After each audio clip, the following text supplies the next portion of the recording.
Olá, no SBT Realidade desta noite você vai entrar no misterioso mundo das investigações criminais.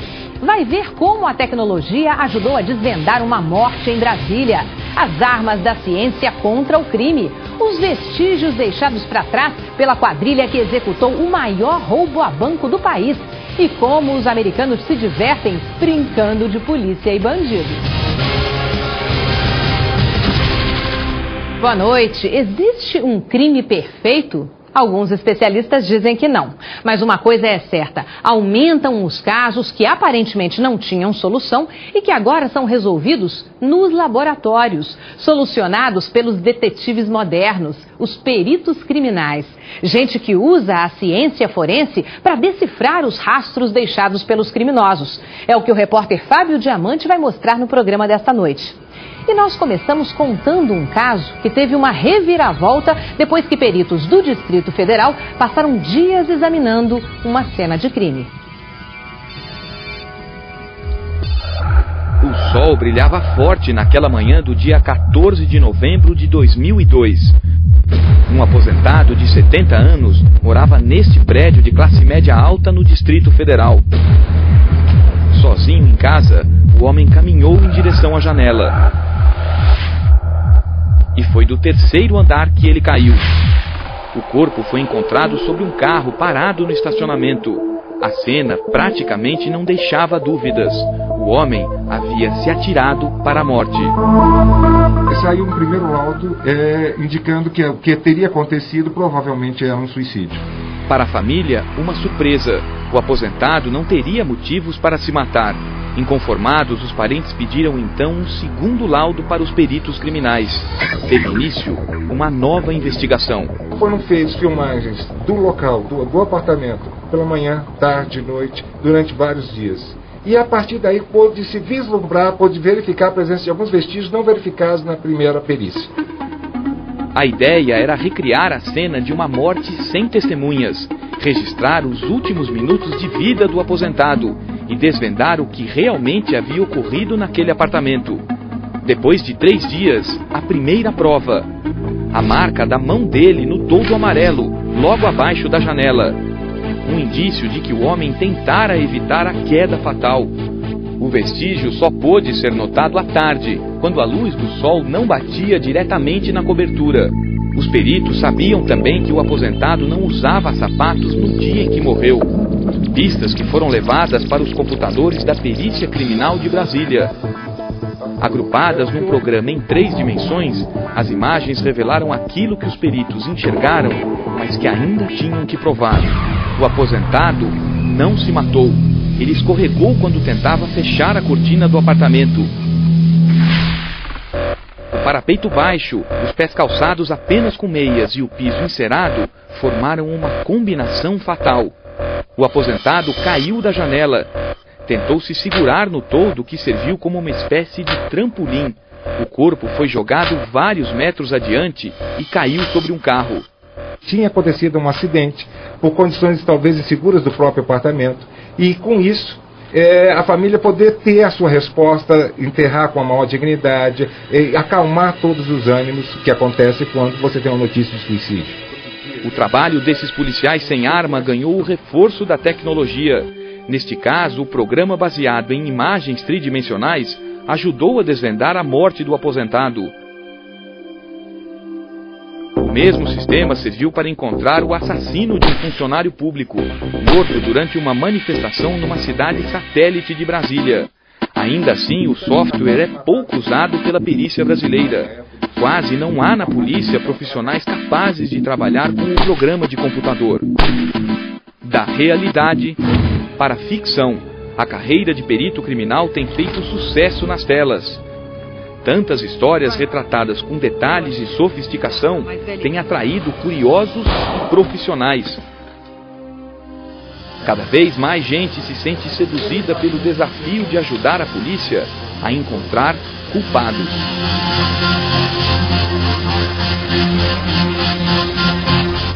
Os investigadores de polícia, eles dependem muito do nosso trabalho aqui, para poder concluir um inquérito. Então, às vezes, eles só conseguem descobrir mesmo o culpado quando conseguem ter aqui a conclusão de algum estudo. Então, na realidade, a perícia é importante em todos os aspectos. E eu acho que é a parte mais inteligente da polícia também.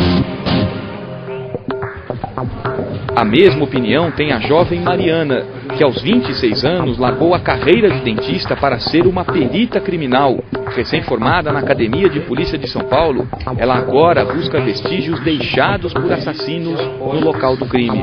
Não tem melhor causa para que você possa se dedicar, a não ser para defender esse bem que é a vida humana, preservar o bem-estar, né, a vida, o corpo. Então eu acho que isso é fundamental. Eu acho que para mim é o que eu vejo sentido gastar, assim, meu tempo, meu trabalho, minha energia, é gastar com isso mesmo, né? E o desafio pode vir a qualquer momento. Hora de ir para a rua e buscar as provas da realidade a ser investigada. Essa é a vida do perito. Eles são chamados em casos de crimes graves, mas também em acontecimentos comuns do dia a dia, como um acidente de trânsito. É o que nós vamos ver agora. A moto caída na calçada era de um rapaz atingido por um carro. Aqui ninguém se feriu com gravidade. Falta saber quem é o culpado. Eu estava dando certo e vinha devagarinho, e ele vinha de cima, ele devia estar vendo que eu estava entrando. Mas ele veio que nem freou, pegou de cheio. Eu até assustei com a situação. Não entendi até agora o que houve, não. Anotações feitas, registros e testes realizados na moto e no carro. O perito já sabe. Houve uma conversão para a garagem da residência da senhora aqui e ela fez essa conversão no momento inadequado, em que a prioridade é da motocicleta que vinha no sentido contrário. Do acidente de trânsito para um assassinato. A área é isolada. E a aglomeração de curiosos mostra que mais uma pessoa morreu vítima da violência no país. Este é um local de homicídio. Aqui o perito criminal encara o desafio de enxergar as pistas que o assassino deixou sem perceber. No chão, o médico Eliseu Macedo, de 52 anos. Major da reserva da aeronáutica, ele voltava do banco quando foi assaltado.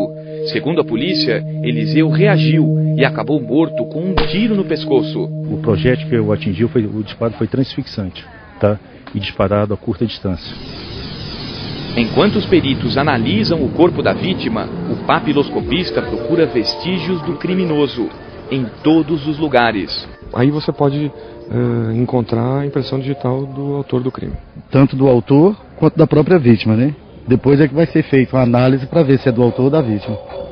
Se a violência assusta, ela também atrai. Diariamente, os peritos são obrigados a trabalhar cercados de curiosos. Infelizmente, esse tipo de local atrai muito e aguça a curiosidade humana, né? De uma maneira meio mórbida, o que nos prejudica muito no levantamento do local, porque as pessoas às vezes ficam em cima dos vestígios e levando por vezes a mascarar ou mesmo subtrair alguns vestígios. O corpo é liberado para análise do Instituto Médico Legal, mas no local do crime o trabalho continua. A busca agora é pelo projétil que provocou a morte do médico e se perdeu na área coberta pelo mato. Os peritos usam um detector de metais. Apenas um, porque os outros dois estão sem pilha. Ficou perdida a prova que poderia apontar qual o tipo da arma usada em mais um assassinato. Delitos cometidos com armas de fogo deixam mais do que vestígios. Deixam provas. Em São Paulo, peritos recebem todos os dias centenas de projéteis extraídos de corpos.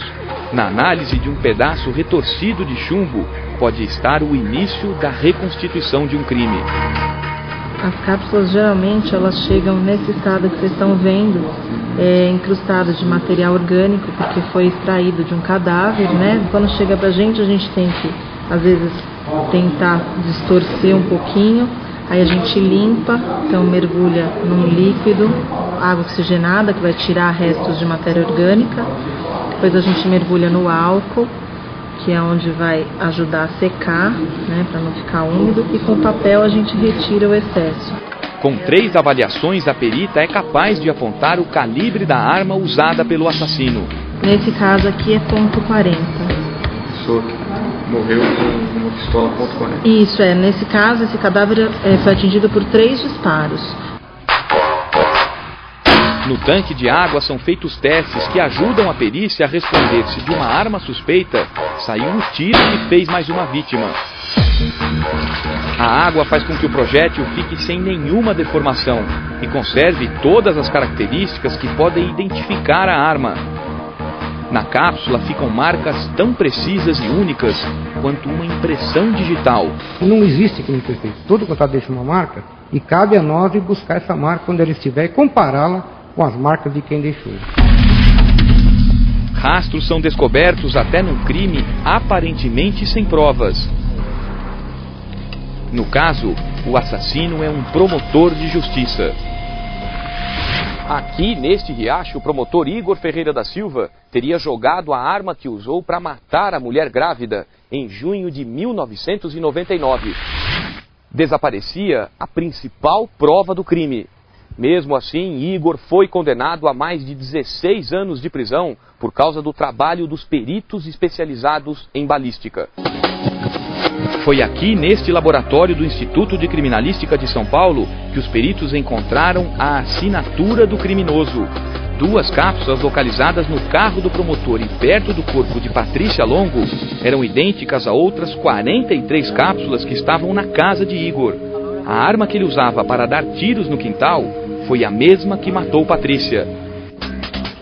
Traços descobertos em microscópios antigos como estes, usados diariamente, como explica uma perita de São Paulo. São 2 estojos, vazios que estão sendo comparados no microscópio e nós verificamos as concordâncias entre as características individualizadoras e que permitem a gente verificar que foram percutidos por uma única e mesma arma de fogo.